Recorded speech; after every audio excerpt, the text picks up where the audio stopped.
नमस्कार मित्रांनो, थाट्या अकॅडमीमध्ये आपलं स्वागत आहे। आज आपण बघूया धबधबे ते कोणत्या नदीवर वसलेले आहेत आणि कोणत्या जिल्ह्यात आहे। ठीक आहे, सगळ्यात पहिला धबधबा आहे वेण्णा धबधबा। वेण्णा धबधबा हा लिंगमळा येथे आहे आणि जो सातारा जिल्ह्यात आहे। साताऱ्यातील महाबळेश्वर येथे लिंगमळा इथं वेण्णा नदीवर हा धबधबा आहे, लिंगमळा धबधबा। दुसरा आहे रंधा धबधबा। रंधा धबधबा हा कुठे आहे तर हा प्रवरा नदीवर आहे। प्रवरा नदी नगर जिल्ह्यातील भंडारदरा जे आहे तिथं प्रवरा नदीवर रंधा धबधबा आहे। नेक्स्ट आहे सौताळा धबधबा।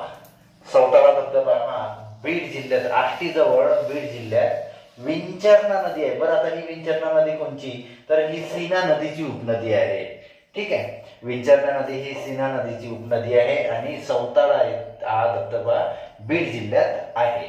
ठीक आहे, नंतरचा धबधबा आहे सहस्त्रकुंड जो पैनगंगा नदीवर वसलेला आहे। पैनगंगा नदीवरचा धबधबा कोणता सहस्त्रकुंड जो यवतमाळ व नांदेड जिल्ह्याच्या बॉर्डरवर आहे, सीमेलगत आहे। ठीक आहे, लिंगमळा वेण्णा नदीवर रंधा, प्रवरा नदीवर सौताळा, विंचरणा नदीवर आणि सहस्त्रकुंड पैनगंगा नदीवर।